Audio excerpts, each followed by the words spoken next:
Gusto ko na birahan.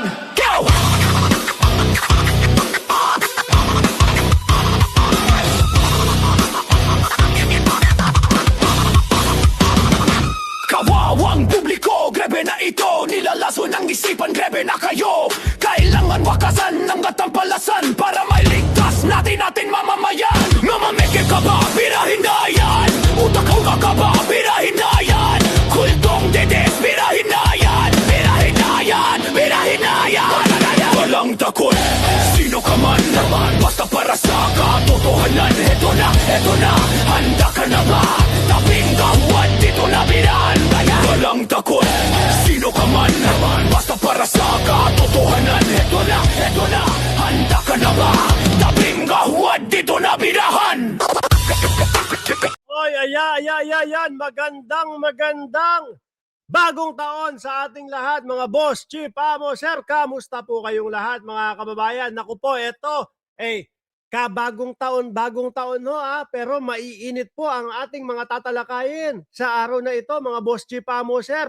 Eksakto, alas 10:00 mga boss, chief, amo, sir, ng umaga, January 1, 2026, mga bossing, maiinit po ang ating mga pag-uusapan sa araw na ito. At syempre ho, mga boss, chief, amo, sir, yung Birahan PH, aktibo na ho ulit yan. Lahat po ng host natin, Banat Boy, Mark Ramos, Takeru Miyamoto, Nyolo, at si Kaalaman, lahat po yan active simula po January 2, mga bossing, chief, amo, sir. Kaya wag niyo pong kalimutan na i-like, i-subscribe, and i-share po yung mga video at yung mga live namin dyan sa araw-araw. At syempre ho, mga kababayan, ngayon, dahil bagong taon at kailangan, ano pa lang ho kasi sa amin, papasok pa lang po yung bagong taon, ano? Kaya mabilisan lang po itong vlog natin, mga boss, chief, amo, sir. Kaya ipagpaumanhin niyo ako na mamayang gabi ako magsha-shoutout sa inyo, mga bossing. No? Okay, mga kababayan, umpisahan na ho natin ito, mga boss, no? Para fair sa lahat, wala akong isa-shoutout kundi yung nag-iisang may birthday ho, yung founder ng Cereza Force. Okay? Na si Chai Cher. Happy birthday kay Chai Cher.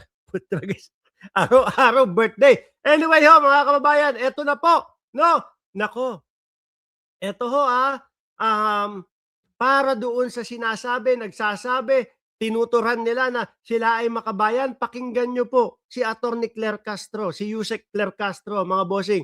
At lang natin. Yan. May counter. At kung gusto nyo po na marinig, mapanood ng buong-buo itong video na to, mga boss, chief, amo, sir, pwede nyo pong puntahan yung channel ni Christian S. Guerra ho, mga kababayan. At syempre, pwede nyo din puntahan yung channel ni Atty. Claire Castro. Dito ho, re-reactionan natin. Mga boss, Atty. Claire at Sir Christian, pahiram ng inyong video. No? Ulitin ko, kung gusto nyo makita ng buong-buo, walang putol, panoorin nyo po doon sa channel ni Christian S. Guerra ho, mga bossing. Okay? Game! Pakinggan nyo, mga DDS, Baka kayo yung sinasabi dito. Anong baka? Kayo talaga. Ang tanong lang natin, may counter narrative, ang sabi mo, DDS. Ang tanong natin, yung DDS ba na sinasabi natin, taga-Pilipinas lang? O baka naman may ibang bansang nakikisawsaw? Alam natin yan, mga kababayan. Di po ba? Ano sabi nung anak ni JPE? Ano sabi nung anak ni Juan Ponce Enrile na si Katrina Ponce Enrile ho, mga kababayan? Ni-research nila. Merong pondo na nanggagaling sa China para po pondohan yung mga kapwa natin Pilipino, no? Para sirain po yung gobyerno. Para po siraan yung gobyerno. Mga uto-uto ho yung mga yan, mga boss. Di ba, alam niyo naman at nakita natin, ipinakita nila, pinagyayabang nila na meron pa silang mga pagtitipon doon po sa China. Di ba? Sino pa iisipin natin? Di sila ho yan, mga kababayan. Di ba? Tingnan nyo pagka-uto-uto niyang mga yan ho, mga bossing. Pagka-uto-uto nila, yung tipo bang akala nila makabubuti sa bayan yung ginagawa nila. Biruin mo, hindi nila mapansin, hindi nila mabasa kung ano yung ginagawa mismo ng China na pinag-aaway-away tayong mga Pilipino, no? Upang sa ganon, mas humina ang ating gobyerno. Tayo na mismo ang nagpapahina o sila mismo. yung mga DDS, mga kababayan. Sila mismo ang nagpapahina sa ating bansa dahil po tinatambakan nila ng mga ka-fake newsan at kasinungalingan si Pangulong Bongbong Marcos at ang gobyerno natin. Dahil po bakit? Gusto nila mga Duterte ang umupo ho. Tanungin mo kung ano dahilan nila. Wala lang, yun lang. Dahil idol nila ang mga Duterte. O baka siguro, totoo yung sinasabi na may mga bayad yung mga vlogger nila. 'Di ba nabalita nga, may isa daw vlogger na nagtakbo ng pera na pambayad sana doon sa mga vlogger at nagagalit daw si Vice Presidente. Oh, 'di po ba mga kababayan? Kaya po mga nagkukukuda, tingnan niyo nga ho ang ginagawa ng ating Pangulo. Pabahay dito, pabahay doon. Oh, paglaban, pagsugpo sa mga korapsyon, sa mga korap na mga politiko ng ating bayan. Sabay-sabay ho yan, mga bossing. Magkakasabay ho yung pagpapaganda ng Pilipinas at pagtulong doon sa ating mga kababayan na mga walang tahanan. Kaya nga po masaya si Isko di ba? Tapos kasabay pa ho yung malawakang pagsugpo doon sa mga korap sa ating bayan. Tingnan nyo, nagkakampi-kampi na ho yung mga korap. Ano gusto nilang mangyari? Pabagsakin si Pangulong Bongbong Marcos. Simple lang. Di ho ba? Baka yung sinasabi ninyo, kayong mga followers ng mga DDS na sinasabi ninyo, hindi, eto magaling, mas maayos at para sa bayan talaga ang ginagawa ng mga DDS. Baka naman para sa China yung ginagawa ng mga DDS. Sirain, gibain, siraan, yurakan ang pagkatao ni Pangulong Bongbong Marcos. Tapos mismon tayo ng mga Pilipino ang umayaw sa kanya, bagsak. Tapos ang iuupo ulit yung maka-China. Kilala nyo naman ho yung mga yan yung mga maka-China ho, mga bossing di ba? Yan yung mga tao na walang masay o walang komento. Hindi trabaho ng Vice Presidente ang magkomento tungkol sa West Philippine Sea. Kilala nyo naman yung mga yan. No? Yung, ang sabi ni Pangulong Bongbong Marcos, nako, meron tayong mga Typhoon missile, etc., para pandepensa sa pambubuli ng mga kagaya ng China. Tapos, sabi ng China, bakit kayo may Typhoon missile? Aba, depensa namin yun No? Depensa namin yun. Huwag nyo kami bulihin. Tatanggalin namin yan. Hindi natinag si Pangulong Bongbong Marcos. Sumigunda ang Vice Presidente after 3 weeks. Ang Vice Presidente naman ang nagsalita. Pinagtatawanan yung Typhoon missile natin. Hindi pa din nagpatinag. Halatang halata po mga kababayan kung ano yung pakay, layunin at kung sino yung kanilang mga sinusuportahan at gustong manaig ho, mga boss chief amo, sir. Alam natin na may backup dyan ang China. Para mas lumakas ang mga mensahe laban sa Pangulong.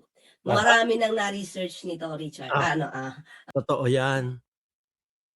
At kahit hindi lang yung research, mismo pong mga litrato, picture nila, pinangangalandakan nila. Merong mga pagtitipon doon sa China, merong mga, ay nako mga kababayan. Lahat na po ng senyales na makapagpapatunay na sila ay pro-China. Nako, baka sa mga susunod na mga panahon, kung sakaling yan ang mga mauupo po sa 2028, nako. Malamang ho mga kababayan, yung mga pagtatayo po ng pagkalalaking mga gusali at doon mga military base doon sa West Philippine Sea, baka matuloy ho yun. Di ba? Baka masayang po yung ipinaglaban, ipinagtanggol, ibinuwis na buhay ng ating mga bayani ho, mga bossing. Aba, utang natin sa kanila kung bakit ho tayo malayang nakapamumuhay, mga bossing. Di po ba? Hindi niyan inisip na sila hindi na sila makikinabang kung sakaling sila ay masawi doon sa mga digmaan laban doon sa mga mapanakop. Hindi nila inisip yon. Ang inisip po nila, mga kababayan, tayo pong mga future na henerasyon po nila. Ngayon tayo, nandito sa sitwasyon na ganito. Nakikita natin kung paano tayo binubuli ng China. Kung paano tayo dinadarag ng China. Kung paano yung mga naratibo nila, tinutwist nila para sila yung panigan ng buong mundo.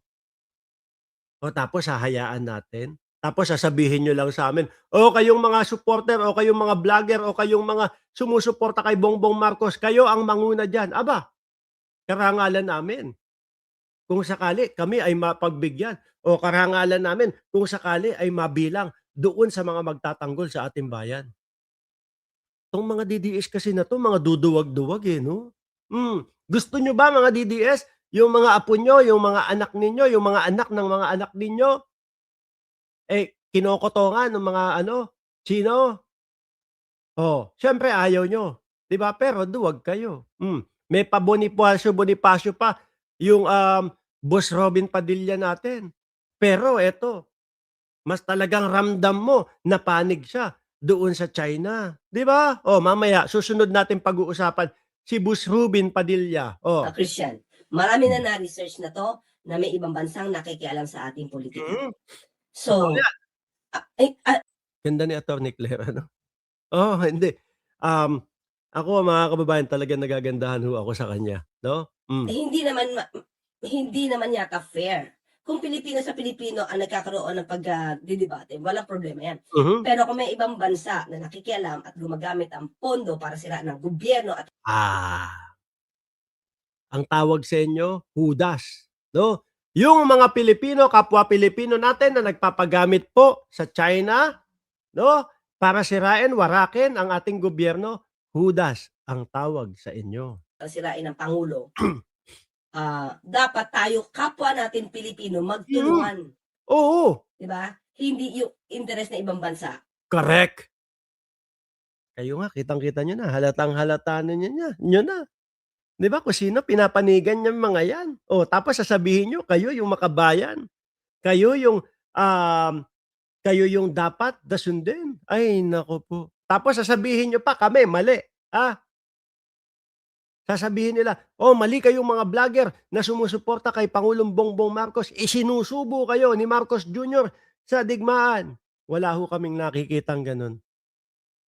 Mga kababayan, ang nakikita ho natin ang ating pangulo, ang ating gobyerno ay pilit po na talagang gustong, ipatupad yung, um, pag-uusap na malumanay, pag-uusap na hindi lalaki o hindi magiging digmaan. Yun ang gusto ng ating gobyerno, mga bossing.